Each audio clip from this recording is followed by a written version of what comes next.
هلو مستر سلمونی، آمدم مدل موهامو یک پرفکشن خیلی حساس جلو تاسینگ مثل عطاران، خوش پینینگ مثل جینیفر لوپز برام بزنی.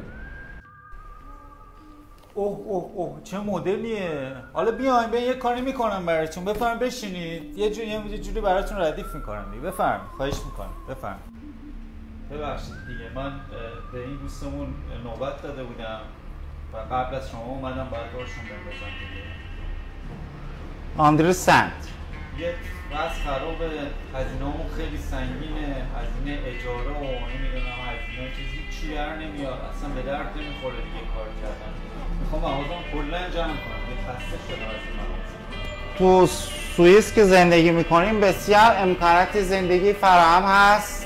وقتی که تعطیل میشه ما تو خونه میشینیم، به ما خیلی پول میدن، اندازه 50 میلیون شما به ما پول میدن. ما همش در حال عشق و حال، تفریح و تمام مایحتاج و غذاها همه چی در خونه و عشق و حال فراوان داریم. مردک اجنبی منفی. آقا سلمونی، من یک کتاب بهتون معرفی میکنم مثبت در مثبت. برو حالشو ببر. کارول پوپوسکی زندگی تو متحول میکنه. یعنی شما این کتاب بخونی دیگه افکار منفی ازت میره بیرون. که بیرون زندگی میکنن ما رو درک نمیکنه. 10 ماه روزشون شب. آقا شما معلومه تحصیل کرده این و علمتون بالاست. خواهش میکنم. شما مگه؟ بله من 7000 تا کتاب خوندم. شما بخونین مطمئنا مثل من میشین. سعی کنید. پس یادتون نره آقای سلمونی، سرش تایسینگ تایش پینینگ. تازه یه مشکل دیگه هم که پیش اومده الان تو کشورمون همش برقا قطع میشه. اصلا معلوم نیستش آقا یه دفعه داریم کار من چی به شما گفتم؟ آقا ما تو کشورمون بهترینیم. این حرفای حاشیه‌ای رو نزنین، مثبت باشین آقا. یعنی چی؟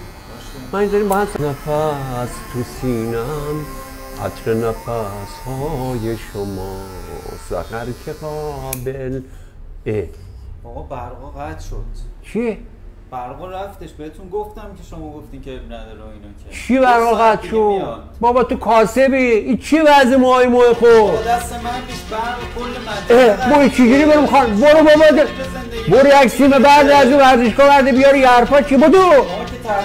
باری رو تحصیل کرده نگاه کن. ما اون سگ منیم و به چی کلیویسی میزنیم همه اینجور کلپا. یک کار بکن سری. اصلا عیب نداره، مشکلی نیست. چی مشکلی نیست؟ بیا برو یک تلفن بزنیم و بین مسئولش کیه؟ بکنمش تو گونی الان. مای گاد. خیره مای گاد بیرون نکن. ای مردی کل بویناگی این هیچ کار میکنی؟ مردی که کل تو بودی چی آمده سلمونی کن؟ برو یاره، ما بچه خودم بچه نودره آورقم. تو با ما اینجوری صحبت نکن. تکون بده ببینیم چند مرده الان. بخیر ما آمدیم اینجا یه شیشه پاکن بزنیم یه ته بکشیم. بیرون ببینیم تکلیف معلوم کنم. بخیر. ای بابا اینا که خارجی بودن چه تغییری کردن.